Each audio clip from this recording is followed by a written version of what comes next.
You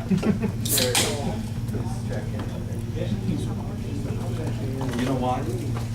There was a paper that I had, and I lost it. I don't know where I lost it. And I was always thinking, tonight, are they going to come and knock on my door and take me to prison? SWAT team. I'm probably calling the SWAT team. Right. Yeah. Okay, are we ready? Okay, two more things we want to cover. How you put this together is up to you, but I hope this morning you understood that the domain that you look at can be looked at from a variety of different perspectives. Grocery shopping can be looked at, if I looked at this room, we could have 20 different systems in here that would require 20 different approaches. The question I have is, again, I feel very uncomfortable with, is this idea of requirements planning. Because I am not quite sure that we have justified or done well, not in identifying requirements, but categorizing requirements. Fair enough? So, I went to the website.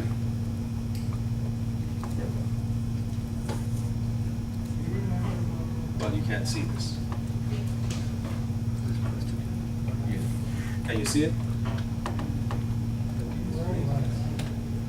We need the lights off. I'm going to present to you a variety of different templates. And all I did was I went onto the internet yesterday, okay? And if I looked at different categories of different classifications, I mean, within 5 minutes, I saw 300, 400, 500 different templates. And I went, and what I did is I started clicking at different, and I probably, as I told you this morning, is I went through maybe 40, 50, 60 of those templates to understand what's out there and what is different than what we are teaching. So, all I want to do is to present some of these templates to you. And then for you to come back and say, if he's presenting all of these to me, and if I was to, at the end, look at the requirements, how should I classify them and present it to everybody else? Okay. So the first one here is business requirements, user requirements, and system requirements. Okay? That is, I've noticed the word business and user and system identified in a lot of these templates. Tell me what these are. Would you like them, first of all? Because what I want you to do is I want you to take a piece of paper and I want you to start developing your classification as I present all of these. You can reject it, you can accept it, but it must follow a logic. So, what is a business requirement?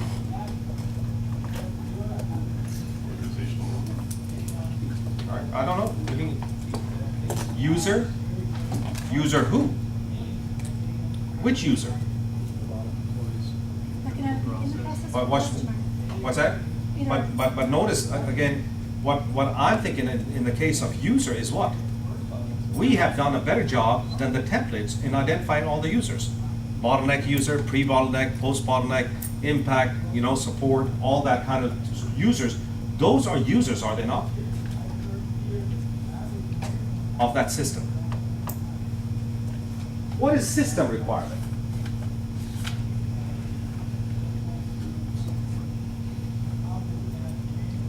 What's functionality requirements here? What was that? I didn't hear it. Like the functionality requirements? What does functionality mean? How it worked, or how you measure the... Okay. So if this is how the system works, this is what the different users want. And again, what was the business requirements? The ability to meet my goals. Can we write that down on a piece of paper, please? Well, the user requirements know what they want, but sometimes it's also what they don't want, That's right. right? Yeah, that's, but could we classify all of that in terms of what they want and don't want into user requirements? Because I can also show you in a minute or so, if they put the slide in there, that when I look at system requirements, it's not about functional requirements, it also is about non-functional requirements.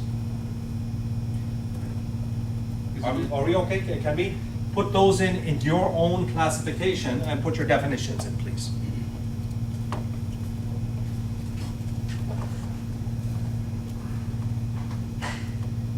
Isn't it just like the horizontal and vertical? Say that again, in terms of? Requirements, like your pre and your post are user, and then your impact of your business, and then your support of your system. Requirements. You could, we're gonna put it all together, you could look at it from that particular perspective with small modifications to what you just said. Yes, What if the user is more like the customer and just the end product?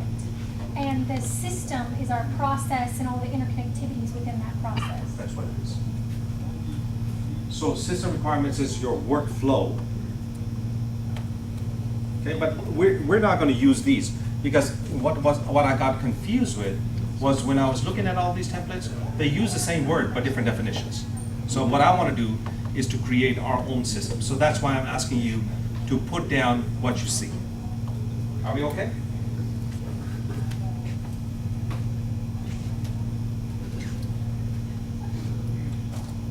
Same slide, same kind of thing, but from a different template with a different perspective. Okay? From a different perspective. So here, same terms. I still believe I have business requirements, I still have user requirements, and I still have system requirements. But watch this. Watch this. Couple of things, what you said earlier doesn't fit into this template. You see that? There's inconsistency. So, business requirements, point of view, objective, scope. User requirements, point of view, goals, input, output, communication. Systems requirement, and here's, remember I said, it's not only the functionality, okay, how the system does, what the system does, but non-function, how well the system does. So I want you to start taking notes. Everything that you think is important, please write on a piece of paper, because I'm going to have an exercise for you.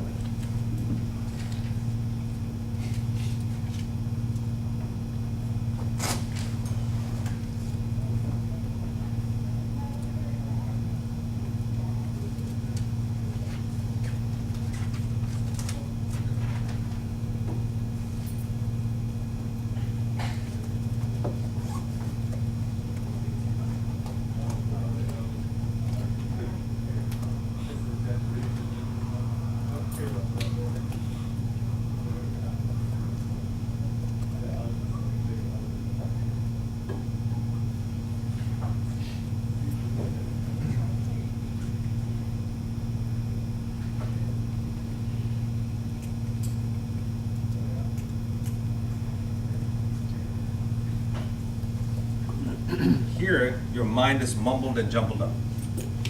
And what you're doing is, what I would do is, key areas, information that you're looking for, write it out on the side, and then you say, how does this all start fitting together for me? In the context of what we have already covered in the class.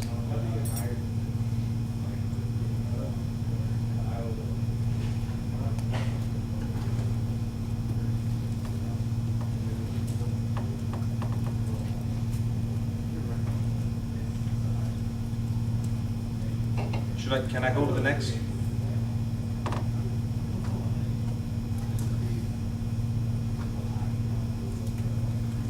Functional, priority, purpose, input, operations, output, non-functional, accuracy, audit trail, availability, capacity limit, data retention, etc., operational requirements, performance, those kind of things. It just keeps To me, if I was to do it, I would not define functional and non-functional like this. I'm just simply saying that I am in disagreement with this slide. But my disagreement is not an important thing. I am trying to create in your mind your template. So, when I'm thinking through this, I'm thinking whenever I go to a system, my template that I have in my mind is one thing, but I also want to take into consideration my customer or stakeholders, their template, and what functional means to them, and what it doesn't. So, Well, Rocky, can I show you what I was thinking? I should not be doing that because it's going to bias you. Remember our model. Our model is that little funnel, which is our performance system. Okay? Then the process comes back. That's our system right here. How that system works and performs according to criteria is my definition of functional.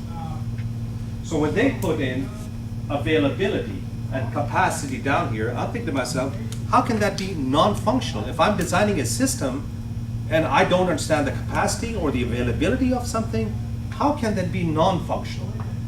My interpretation, from my perspective, when I said non-functional, was political, organizational. Those are the things in my mind are non-functional, and for me, the functional parts of them is all of those things, what my system does and how my system performs according to the goals is all functional. But that's my interpretation. You interpret it the way you want. Are we okay? Yes? Are you sure? All right, we're going to go to the next slide. Another slide. This was based on the same thing, but for a software. Business requirement is structured document setting out description of the system services, written as a contract between the client and the client. User requirement statements, natural language plus diagrams of the services that the systems provides and its operational constraints. System requirements, a detailed description. So I want you to see that even that definition in all of these things is not different in their definition, but difference in also in the domain that is used. Are we okay?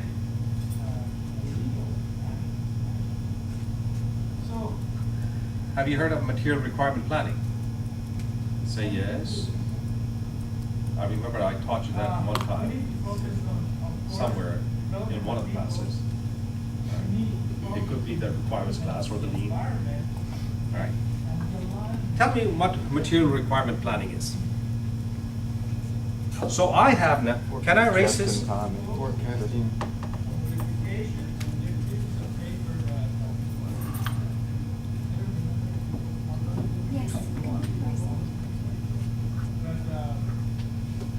Can I erase this?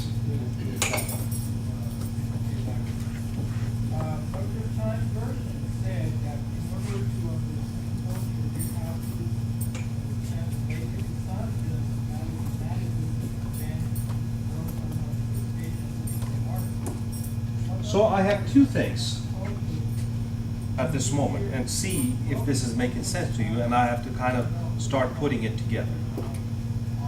We have our model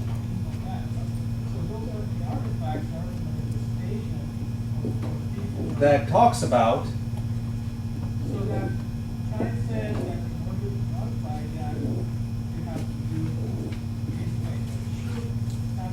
that this is my process. Is that not right? Okay. This is what? My bottleneck. This is my pre-bottleneck. This is my post-bottleneck. These are all the supporting systems, support. This is my impact. And what I said was, and this I could not find in all of the 40 or 50 templates that I looked at, was we said that we have multiple stakeholders And underneath each of these stakeholders, we have technical, organizational, and political, under each one of these. So how many stakeholders do I have and how many requirements must I look at? I must look at the requirements of this, very important. From what perspective? If you do not meet their requirements, nothing is ever going to happen to the system. These, so A would be this. These requirements are very important because if they don't provide you the support to allow you to do things, you're not going to get anything done.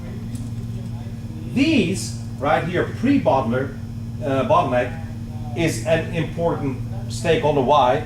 Because if they don't change things to be able to meet the bottleneck's requirements, you're not going to be able to meet those requirements. Post is maybe the least important because its capacity is so much higher that irregardless of what we do, it's going to get through there, but we need to talk to them. And E is what? Support. Support is who? What kind of support? Equipment, people, materials, and schedules. So who in this bottleneck is the primary what? Reliability issue. If it's people, what people? And who do I need to talk to? If it's equipment, I need to talk to maintenance. I might assume at O&L, at Rubbermaid, and at Y12, one of the biggest problems that you have in production for those that work in production is what? Is what? Equipment. What about equipment? Can you tell me what about equipment? Unplanned downtime. Is that true at Rubbermaid? Ours is mostly just a lack of availability issue, so it's not large failures, it's the small micro stops.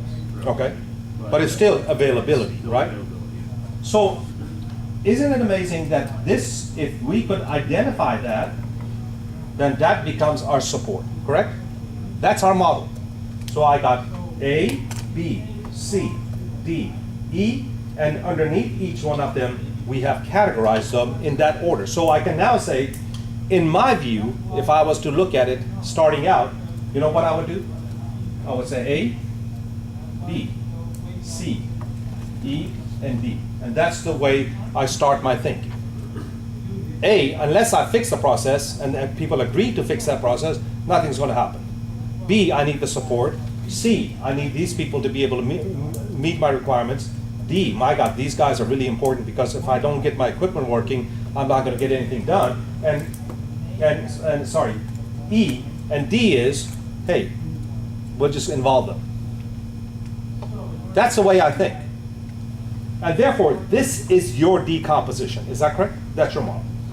Now, on this side, we're bringing something completely different. And I'm not sure how we're going to do this. What was the thing that we said first? Business requirement. User requirements. User requirement. And system requirement. And underneath the system requirement, we have functional and non-functional. Fair enough? This is, when you click onto the templates, you see that from a variety of different perspectives, this is what everybody sees. This is what you developed over the semester. Could you please spend, let's say, 10, 15 minutes connecting these two to your model? So that, and here's what I want you to do. Do it in such a way that when you go back, you can articulate to somebody how you look at requirements. Fair enough? Is that fair enough?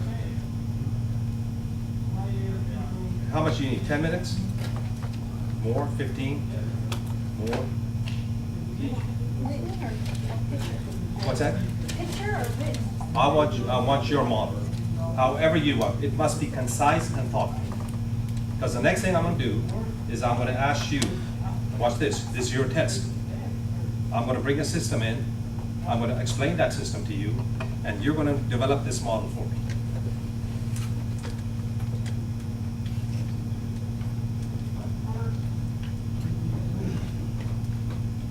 Everybody okay? Everybody kind of understand? Say that again. Yes. All right. We have an ambiguous task. This is what we have defined all semester. In the last 15 minutes, we put up some definitions that seem to exist out in the world in terms of defining requirements. And when I click on, my God, it is business and user and system and functional, this seems to be consistent. One, which should we accept?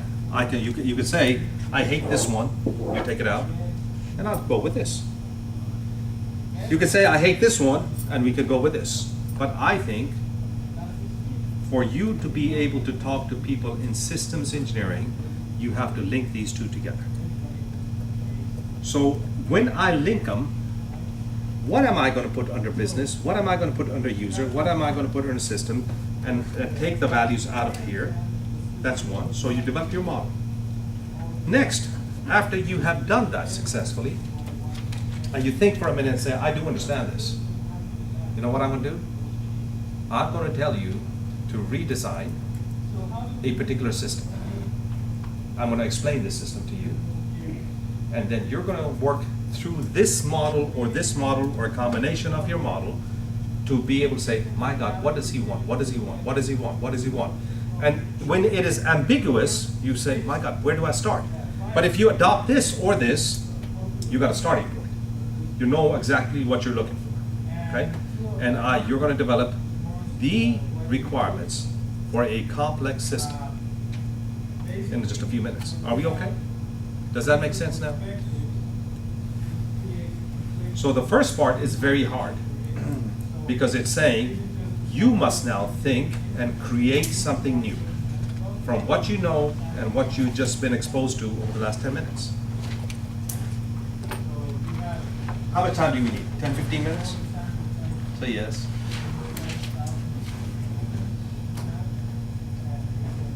And notice everybody's model is going to be somewhat different, and that is completely okay.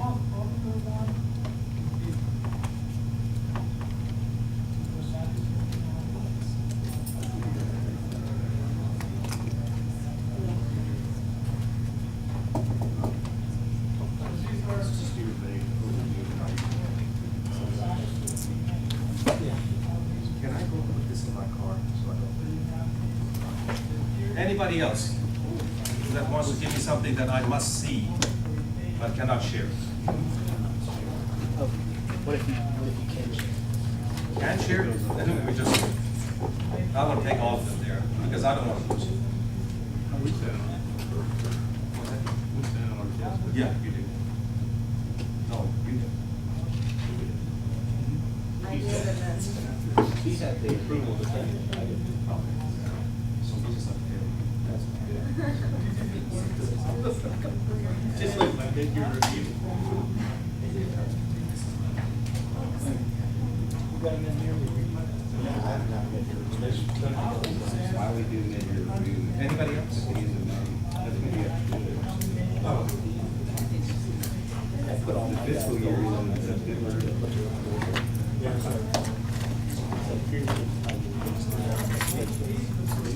Dr. Song, Yes. if we emailed them to you and to, We're fine. we're good. We're good. Would you prefer us do that as well? As hard copy, have those? I didn't bring a hard copy, I just. Because I'm going to do something, I'm going to office. And I'm going to list.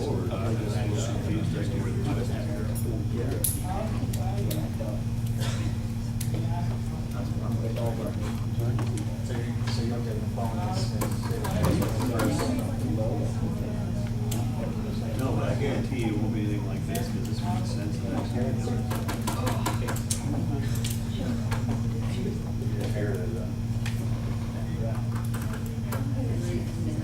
Yeah, sounds awesome. I don't know. She's going out for the requirements for our taxes and,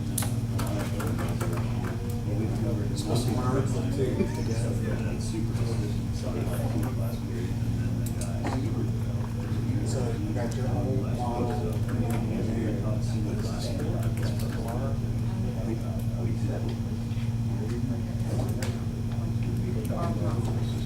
See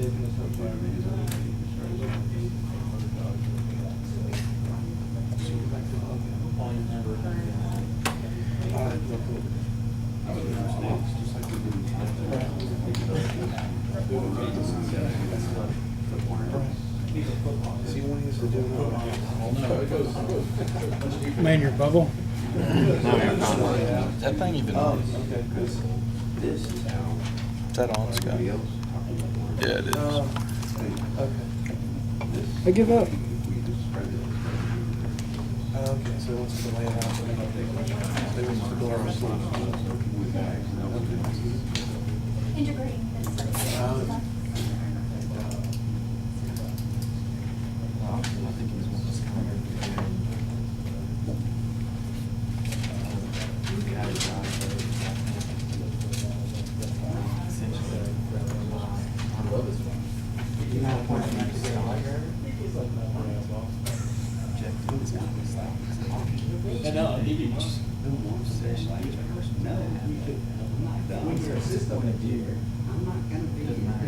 was one of those kind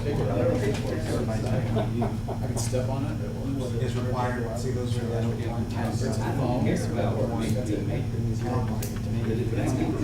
It's a combination of perspective of that. Start yourself. You go to Jack Hayes section. Well, you have access to like, Right.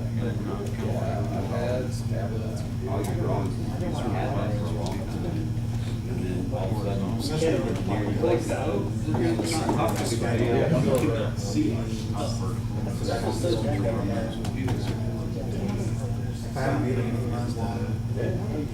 Bottleneck needs to perform a function. Changes in such a way that it meets the goal of the system.